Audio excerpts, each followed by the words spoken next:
안녕하세요. 하자보스 박부장입니다. 오늘은 모연에 있는 현장에 와 있습니다. 모연 딱 하시면 어딘지 이제 아시는 분들 많이 있는데 굉장히 경치도 좋고 공사하기도 좋은 날입니다. 비도 근처에 안 와가지고 이제 진짜 오랜만에 다시 공사를 재개하게 됐고요. 저희는 비 오는 전후로는 공사를 금지하는 걸 원칙으로 하고 있습니다. 왜냐하면 여기에 보이는 이 시트가 굉장히 좀 비싼 시트인데 한번 물에 젖거나 하면 바로 못 쓰게 됩니다. 그래가지고 저희는 모든 공사를 이제 비 오거나 아니면 비가 올 것 같거나 아니면 비 오고 다다음 날이나 이런 날에는 공사를 금지하는 것을 원칙으로 하기 때문에, 물론 이렇게 큰 평수가 아니라 작은 평수는 금방 끝나기 때문에 상관이 없습니다. 지금은 시트 사이에 이제 하이바를 테이프를 붙이고, 하이바 테이프는 유리섬유 테이프를 말합니다. 붙이고 시트 사이사이를 메꾸는 작업을 지금 하고 있습니다. 이 밑에는 이미 알고 계시겠지만 저희가 항상 하듯이 무기질 방수를 시공을 해 놨습니다. 현재는 무기질 방수만큼 바닥을 제대로 잡는 방수는 없다고 생각을 합니다. 보시면 알겠지만 이런 데다 다 무기질 방수를 이렇게 해 놓은 상태고요. 저쪽은 아직 작업을 하지 못한 상태입니다. 여기 있는 것들은 이제 크랙 보수를 한번 하고, 그 다음에 무기질 방수를 하고, 그 위에다가 또 이제 시트 방수를 하기 때문에 실제로 방수는 3단으로 진행이 됩니다. 한 번 하고, 두 번 하고, 세 번 하고. 다시 말해 첫 번째 방수는 이제 면을 갈아내고 그 면 간 사이에다가 크랙 보수제를 넣어가지고 이제 방수를 한번 하고요. 그걸로만도 이미 거의 누수가 잡힙니다. 두 번째로 이 위에다가 크랙 있는 위에다가 무기질 방수를 덮습니다. 무기질 방수하는 법 많이 궁금해들 하시는데 되게 단순합니다. 방수 프로라는 자재가 있는데요. 방수 프로, 그 자재를 1대1로 물과 섞습니다. 어디 좀 보여드릴 게 없을까요? 방수 프로라고 한다면 이 통이 하나 있지 않습니까? 저쪽에 한번 가볼게요.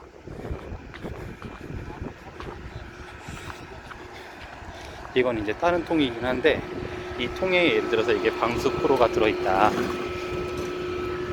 뭐 한번 가정을 해보겠습니다. 그러면 이 통이 다 방수 프로라고 한다면 요 안에 있는 물과 똑같은 통을 하나 준비해 가지고 물과 방수 프로를 1대1로 섞습니다.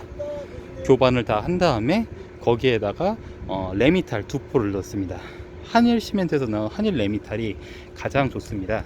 그 레미탈을 넣고 다 같이 교반을 하면 되는 겁니다. 순서는 방수 프로하고 그 다음에 레미탈하고 1대1로 섞습니다. 물하고 1대1로 섞습니다. 방수 프로가 이제 18리터니까요. 18리터니까 18리터에다가 18리터를 물 18리터를 섞고 거기에다가 3분 동안 교반을 해줍니다. 교반을 꼭 해주셔야 됩니다. 그 후에 거기에서 레미탈, 한일 시멘트에서 나온 한일 레미탈 2포를 넣고 섞거나, 아니면 하는 양이 적을 경우에는 방수 프로 9리터짜리를 구입을 하시고 9리터와 물 9리터를 1대1로 3분간 섞은 후에 거기에다가 레미탈 한 포죠. 한일 시멘트에서 나온 한일 레미탈 한 포를 넣고 교반을 하게 되면 역시 또 바닥에 수지 몰탈이 완성이 됩니다. 그래서 무기질 방수라고 하는데요. 그거는 1mm만 이렇게 해도 이게 굉장히 단단하고 문제없이 굳는 걸 볼 수가 있어요. 이게 뭐 하자가 없다고는 할 수 없어요. 이거는 이제 상도가 없다 보니까 이제 하자가 있을 수 있고, 보면 알겠지만 굉장히 거칠어요. 이렇게 이쁘게 나오질 않기 때문에 미관을 중요하게 여기시는 분들은 굉장히 좀 싫어하시는 방수입니다. 하지만 이 방수를 하고 나서, 다시 말하면 이 수지 몰타를 다 하고 나서야 그 다음에 그 위에다가 다른 방수를 할 수 있다고 이제 보시면 되겠습니다. 수지 몰타를 하고 난 후에 수지 몰타 2mm도 다시 하셔도 되고요. 그 다음에 요거를 2mm 하신 다음에 그 위에다가 저희처럼 방수 시트를 덮으셔도 되고, 이 위에다가 우레탄 방수를 하셔도 됩니다. 뭐 추천은 안 합니다만, 우레탄 방수를 하시기 위해서는 당연히 탈기반을 설치를 하셔야겠죠. 탈기반 설치에 대해서 굉장히 좀 부정적으로 보시는 분들이 많습니다. 탈기반 설치를 하면 안 된다라고 보시는 분들이 있는데, 모르겠습니다. 저는 탈기반 설치를 하고 난 후에 시트 방수를 했을 때 혹은 우레탄 방수를 했을 때 하자가 나오질 않았습니다. 뭐 전혀 안 나온 건 아닙니다. 뭐 이렇게 지진이나 이런 거 있을 때는 우레탄 방수한 다음에도 하자가 나오는데, 아니면은 뭐 구조 크랙이나 이런 거를 제외하고 나서는 저희도 하자가 나오지만, 실제로 하자가 나오지 않는 굉장히 안정적인 방수를 저는 소개해 드리는 겁니다. 사람들은 지금 현재 우레탄이 가장 좋다고 생각하고 있기 때문에 제가 이렇게 말을 하면 많이 좀 거부를 하시는데, 제가 우레탄 방수를 안 하는 게 아닙니다. 하지만 우레탄 방수를 할 때에도 바닥에 면가리를 싹 다 하고 크랙 보수를 하고 그 위에다가 무기질 방수를 한 후에 우레탄 방수를 하는 게 저는 맞다고 생각을 합니다. 왜냐하면 바닥이 깨진 상태에서, 그 상태에서 어떤 방수를 해봐야 밑에 있는 습기가 빠져나가지 못하고 그 안에 갇혀 있어요. 그렇기 때문에 그 위에다 어떤 방수를 하더라도 저는 하자가 나는 것을 봤기 때문에 하자 없는 방수를 위해서 무기질 방수를 추천하고, 차라리 우레탄 방수를 다 벗겨내기만 하고 크랙 보수만 해도 뭐 전혀 문제가 없는 걸 많이 봤습니다. 뭐 옥상 DIY로 뭐 몇 천만 원 절약했다라는 것도 똑같습니다. 바닥 면가리하고 거기다가 크랙 보수제를 끼워서 부은 것 뿐입니다. 그러니까 누수가 잡혔다라고 하는데, 네, 다 핍니다. 그렇게 하는 게 실제적으로 방수를 하는 답니다. 그럼 그 위에다가 왜 무기질 방수를 하느냐? 무기질 방수를 해야 나중에 뭔가 와서 이렇게 부딪히거나 아니면 사람들이 걸어 다니거나 했을 때 견디게 되고, 탄성이 있는 자재가 위쪽에 있어야 조그마한 크랙이 나타나도 그 크랙에 있어서 저희가 상관없이 이렇게 시공을 할 수 있기 때문에, 크랙이 조금만 나타나도 만약에 찢어지는 방수가 있다 그러면 저는 그거는 좋은 방수라고 보질 않습니다. 그렇기 때문에 저는 무기질 방수를 추천하는 거고요. 무기질 방수는 약점이 있습니다. 햇빛에 약합니다. 그렇기 때문에 그 위에 상도가 올라가야 되는데, 그 상도로서 가장 좋은 게 온세미로 단열 페인트고요. 온세미로 단열 페인트를 상도용으로 써가지고 위에 그냥 덮기만 해도 무기질 방수의 수명은 14년으로 늘어납니다. 상도가 수명에 닿기 때문이죠. 일반 상도제를 제가 권하지 않는 이유는, 일반 상도제는 수명이 2년 정도라고 보고 있습니다. 뭐 아무리 지금 기술이 좋아졌다고 해도 2년이고, 가끔씩 이제 뭐 차열 페인트 이런 거 쓰시는 분들이 있는데, 차열 페인트는 솔직히 페인트 방수가 안 됩니다. 그러면 물에 젖습니다. 젖은 그 페인트가 나중에 겨울이나 이럴 때 얼어가지고 깨지는 경우도 있고, 여름에는 잘 막죠. 여름에는 잘 막는데 겨울에 깨지는 경우가 있기 때문에 제가 추천을 안 하는 겁니다. 차라리 페인트는 세 가지가 다 돼야 됩니다. 일단 첫 번째, 겨울에 단열이 돼야 되고요. 왜냐면 단열이 되지 않는 자재, 온도가 변화가 있는 자재는 나중에 하자가 날 수밖에 없습니다. 두 번째로, 여름에 햇빛을 견딜 수 있는 차열성이 필요하고, 세 번째, 방수가 되는, 자체 방수가 되는 자재여야 되며, 거기에다 무기질이 있는 자재면 더욱 좋습니다. 근데 그 조건을 만족하는 자재가 현재는 온세미로 단열 페인트밖에 없어요. 제가 온세미로 단열 페인트가 비싸다는 건 알고 있지만, 그 자재밖에 무기질 상도 위에 쓸 수 있는 자재는 없습니다. 근데 저희는 왜 시트를 쓰냐? 시트에다가 이렇게 한 다음에 이 가운데다가 저희는 구멍을 다 내서 여기다 탈기반을 더 설치를 합니다. 탈기반을 설치하지 않고 저렇게 심은 곳들이 있죠. 설치하지 않고 했을 때에는 시트 방수라도 나중에 하자가 나고요. 많은 분들이 좀 다르게 생각하는데, 저희는 비접착 시트를 씁니다. 보시면 알겠지만 떠 있죠. 이 상태 그대로 그냥 떠 있는 방수입니다. 그렇기 때문에 비접착 시트는 일반적인 여러분들이 아시는 그 토치로 해가지고 하는 그 시트 방수와 다르게 하자가 나질 않습니다.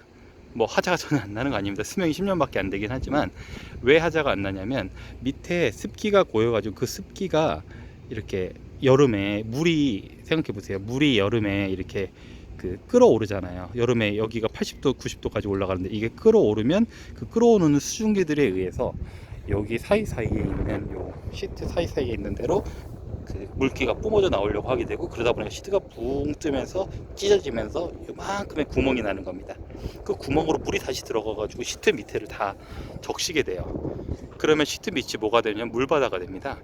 근데 여러분들 아시겠지만 콘크리트가 물이 만나면 두부처럼 흐물흐물해집니다.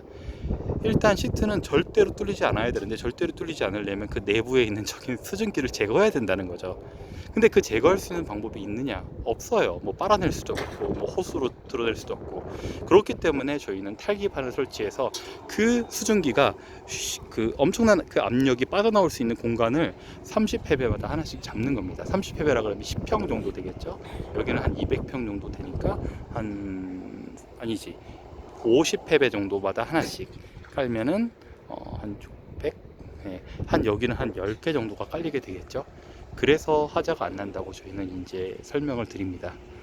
그래서 이제 시트 방수 위에다가 여기에다가 또 온세미로를 하게 되면 지금은 우레탄으로 지금 마무리해달라고 해서 저희가 이제 노루표 페인트를 가지고 하고 있는데, 이것도 정량을 꼭 지켜서 해야 됩니다. 근데 이 위에다가 최종적으로 원팀으로 하게 되면 단열, 차열까지 다 잡고 수명도 한 14년에서 15년 사이로 늘어나게 됩니다. 항상 상도의 수명을 따라가니까요.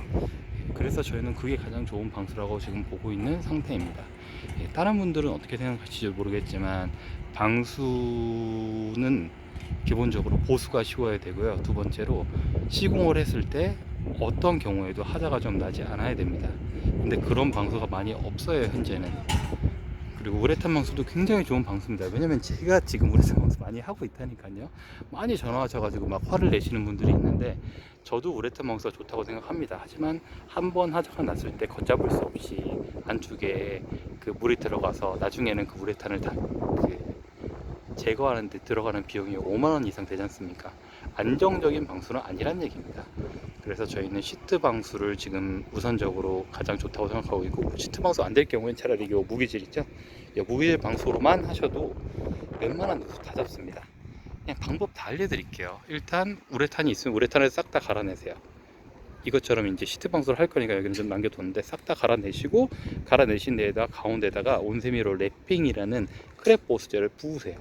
이렇게 그 꿀단지 같은 데로 쭉 붓기만 하면 됩니다.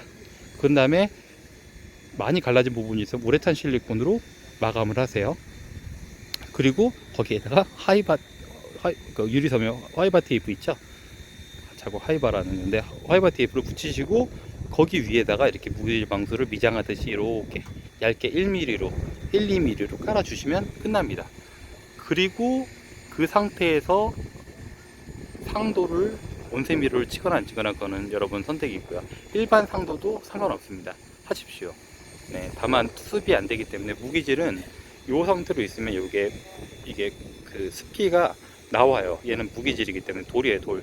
무기질이라는 건 불에 타지 않는 물질을 무기질이라고 합니다. 이 우레탄은 불에 타죠. 태우면 탑니다.